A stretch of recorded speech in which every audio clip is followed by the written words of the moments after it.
আমি বিশ্বকাপে সব দেখে ফেলছি, আমি রোনালদোর নকআউট স্টেজের গোল দেখে ফেলছি, এবারের বিশ্বকাপে আমার আর দেখার মতো কিচ্ছু নাই। সো ফার আমার মতে আমি এবারের বিশ্বকাপের one of the best match দেখে ফেলছি, যেখানে ক্রোয়েশিয়া আর পর্তুগাল একে অপরের মুখোমুখি হয়েছে। দুই দিকে দুই legend, Luka Modric, Cristiano Ronaldo, ex teammate, আর আজকে তাদের মুখোমুখি হয়েছে একজন একে অপরের, যেখানে একজন ডিরেক্ট নকআউট হয়ে গেছে।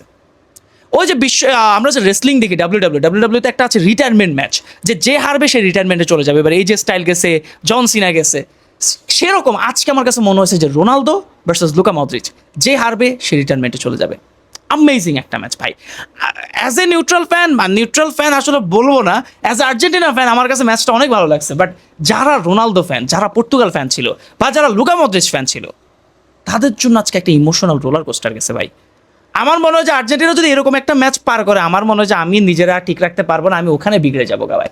মানে what a match that was.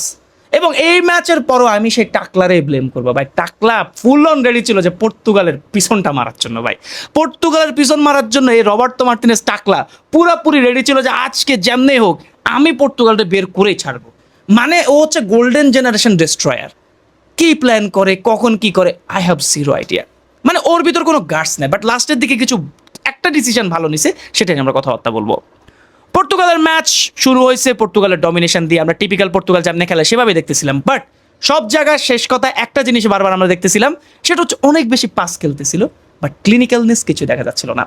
First হাফে পর্তুগাল ওয়াজ ডমিনেটিং এবং ক্রোয়েশিয়া একটু ব্যাকফুটে ছিল, বাট তারাও আক্রমণ করার ট্রাই করতেছিল, বাট বেশিরভাগ আক্রমণগুলো আসতেছিল পর্তুগালের থেকে। কিন্তু সামহাও কোনো এক কারণে এটা কি বলে আক্রমণগুলো ফ্রুটফুল হচ্ছিল না এবং গোলও পাচ্ছিল না। রোনালদো কিছু কিছু চান্স পাইছিল, বাট সেটা মিস হয়েছে। ব্রুনো ফার্নান্দেস কোনোভাবে কাজ হইতেছিল না, জাস্ট মনে হইতেছিল যে তারা পাস খেলতে আসছে, এর বাইরে আর কিছু না। বাট সেকেন্ড হাফে শুরু হয়েছে ক্রোয়েশিয়া তুলকালাম কাণ্ড। সেকেন্ড হাফে ক্রোয়েশিয়া বলছে যে ভাই অনেকক্ষণ ধরে তোমাদেরকে চান্স দিছে, আর না, এবার আমরা খেলবো। এবং খেলার শুরুতেই অসাধারণ একটা গোল দিয়ে দিছে। মানে সেকেন্ড হাফ শুরু হইতে না হইতে 5-10 মিনিট যাইতে না যাইতেই ক্রোয়েশিয়ার গোল। পর্তুগাল পুরো চাপে। আমার মনে হয় যে রোনালদো ফ্যান যারা আছে তারা ফ্ল্যাশব্যাকে চলে গেছে যে এর আগেও সেম জিনিসগুলো আমরা দেখছি। এবং এই পর্তুগাল টিমের মধ্যে এখন যে জিনিসটা সবসময় আমরা দেখতেছি, সেটা আমরা এই ম্যাচেও দেখলাম, যে টিম কম্বিনেশনের মাঝখানে কোনো এক জায়গায় ঘাটতি আছে। মানে একটা ম্যাচ উজবেকিস্তানের এগেনস্টে ম্যাচ ছাড়া আমার মনে হয় না যে পর্তুগালের ফ্যানরাও খুশি হবে কোনো ম্যাচ দেখে যে এরকম করে কেন খেলতেছে। তারা এত স্লোভাবে তারা অপারেট করতেছিল, এত স্লোভাবে তারা মুভ করতেছিল, যেটা দেখে আসলে খুব ফ্রাস্ট্রেটিং লাগতেছিল। বাট তারপরে আসে সেই মাহেন্দ্রক্ষণ, পর্তুগাল একটা পেনাল্টি পায় ভাই, এবং সেই পেনাল্টি থেকে ক্রিস্টিয়ানো রোনালদো গোল করে বসে। এখন দেখেন ক্রিস্টিয়ানো রোনালদো এমন একটা প্লেয়ার, তার জীবনে সে অনেক পেনাল্টি নিছে, অনেক গোল করছে, অনেক নার্ভাস মোমেন্টে সে ছিল, ইউসিএল ফাইনাল খেলছে, ইউসিএল জিতছে। বাট আমার কাছে মনে হয় যে আজকে যে সে পেনাল্টিটা নিছে, এটা তার জীবনের ওয়ান অফ দ্য কি বলতাম, যে ধরেন এমন একটা মোমেন্ট জানি যে নার্ভাস মোমেন্ট, সে আজকে ওই রকম লেভেলের নার্ভাস ছিল আমার মনে হয়েছে। সে মুখে মুখে কি জানি বরবর করতেছিল, আই ডোন্ট নো কি বরবর করতেছিল, বাট আমি শিওর সে তার উপর আলারে বারবার করে ডাকতেছিল যে আজকে এই গোলটা আমি দিয়ে দিই। মানে আপনি চিন্তা করে দেখেন না, মানে Cristiano Ronaldo CR7 greatest goal scorer of all time, যার খাতায় অলমোস্ট 1000 গোল আছে, তার ওয়ার্ল্ড কাপের নকআউট স্টেজে কোনো গোল দেয়, এবং ক্রোয়েশিয়া অলরেডি 1 গোলে আগায় আছে। সো সেই মোমেন্টে সে একটু কামভাবে ছিল, কাম আসলে ছিল না, আমার মনে হয় না যে খুব একটা কাম ছিল, বাট গোল করে দিছে। এবং গোল করার পর আমার মনে হয় যে সবাই হ্যাপি হয়েছে, সবাই হ্যাপি। কারণ ডিপ ডাউন আপনি রোনালদোরে হেট করতেই পারেন, আপনি রোনালদোরে দেখতে নাই পারেন, বাট রোনালদো যখন গোল করছে আমি শিওর আপনি 1 সেকেন্ডের জন্য হইলেও খুশিটা পাইছেন যে যাক আমাদের চাইল্ডহুড হিরো কিছু একটা তো করে দেখাইছে। বাট এরপরে আমরা দেখলাম যে আবার সে খাপছাড়া খেলার কথাবার্তা, খাপছাড়া জিনিসপাতি। কিন্তু সবচেয়ে মারাত্মক জিনিস আসছে আই গেস 61 নাকি 62 মিনিটে রবার্তো মার্টিনেজ একসাথে 4টা চেঞ্জেস করছে। একসাথে 4টা changes, Vitinha, Bruno Fernandes, Pedro Neto, মানে মোটামুটি সে ওভারঅল 4টা প্লেয়ারে উঠে নিছে।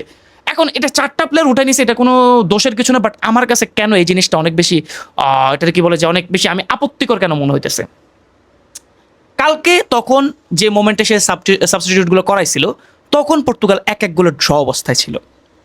তখন বিতিনা, ব্রুনো ফার্নান্দেস এবং একটু পর ক্রিস্টিয়ানো রোনালদোকে যখন সে উঠাই নিছে, এখন ধরেন বাই এনি চান্স ম্যাচটা তো 90 মিনিটের মাঝখানে বা এক্সট্রা টাইমে গিয়ে বের হয়ে গেছে, কিন্তু যদি এই ম্যাচটা পেনাল্টিতে যাইতো, পর্তুগালের হয়ে পেনাল্টিটা নিত কে? মানে এরকম প্রেশার মোমেন্ট হ্যান্ডেল করার মতো ক্যাপাবিলিটি পর্তুগালের মধ্যে কয়টা প্লেয়ার আছে যে এই রবার্তো মার্টিনেজ এই ডিসিশনটা নিয়েছে? ঠিক আছে, তার প্ল্যান আমি বুঝছি যে সে খেলার মধ্যে একটা ফ্লুইডিটি আনতে চাইতেছিল, খেলার মধ্যে একটা স্পিড আনতে চাইতেছিল, রাফায়েল লিও যেভাবে ভালো খেলতেছিল, সো ওরে একটু সাপোর্ট দেওয়ার মতো জিনিসপাতি, মানে আমার মনে হয় যে ঠিক আছে, জিনিসগুলো আমি বুঝতেছি। বাট খেলাটা যদি বাই এনি চান্স পেনাল্টিতে চাইতো তখন কি করতো? আই গেস এটা রবার্তো মার্টিনেজ নিজেও জানে না, জানলে সে এমনটা করার কথা ছিল না ভাই। আই ডোন্ট নো কেমন সে কাজ কারবার করছে, বাট সে একটা ভালো ডিসিশন নিছে যে সে একটা ভালো ডিসিশন নিছে যে সে হচ্ছে রোনালদোকে সাবস্টিটিউট করাই ফেলছে। এবং রোনালদোকে সাবস্টিটিউট করানোটা কেন আমি ভালো বললাম, কারণ রোনালদো তখন অনেক বেশি হাঁপাই গেছে ভাই, 41 ইয়ার্স ওল্ড, সে তার কাজ মোটামুটি করে দিছে, পেনাল্টি থেকে একটা গোল স্কোর করে ফেলছে, সো আপনি তার থেকে এর বেশি আর কি এক্সপেক্ট করবেন? সো তখন হচ্ছে তাকে সাবস্টিটিউট করছে, এবং এই প্রথম আমার কাছে মনে হচ্ছে যে যাক, রবার্তো মার্টিনেজ একটা ঠিক ডিসিশন নিছে।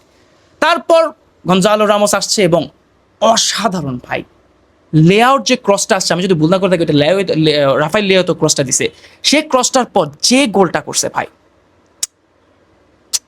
চুম্মা গোল ভাই, চুম্মা। মানে এই প্লেয়ারটার মধ্যে, পিএসজির এই প্লেয়ারটার মধ্যে, এখন তো মানে এসি মিলানে চলে গেছে, এই প্লেয়ারটার মধ্যে অনেক অনেক ক্যাপাবিলিটি আছে ভাই। এ যখনই সুযোগ পাইছে তখনই সে ডেলিভার করে গেছে, এবং এই ম্যাচও সেম জিনিস করছে। কিন্তু নাটক তো তখনও শেষ হয় নাই, নাটক কিন্তু তখনও শেষ হয় নাই।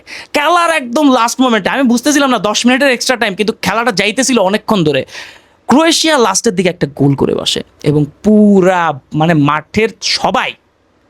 মাঠের বাইরে সবাই চিল্লা পাল্লা শুরু করে দিছে। পর্তুগাল ফ্যানরা কষ্টে চিল্লাইতেছিল, পর্তুগাল হেটার্সরা খুশিতে চিল্লাইতেছিল, কিন্তু জিনিসটা হয়ে গেছে অফসাইড। এখন এই অফসাইডের পর অনেক কথা বলতেছে যে এটা একটা আনফেয়ার হয়েছে, এটা এমন হয়েছে তেমন হয়েছে, বা আপনি ক্রিকেট দেখেন না? ক্রিকেটে এলবিডাব্লিউ যে এটার কি বলে স্নিকোমিটার, ওটা আপনি দেখেন না কোনোদিন?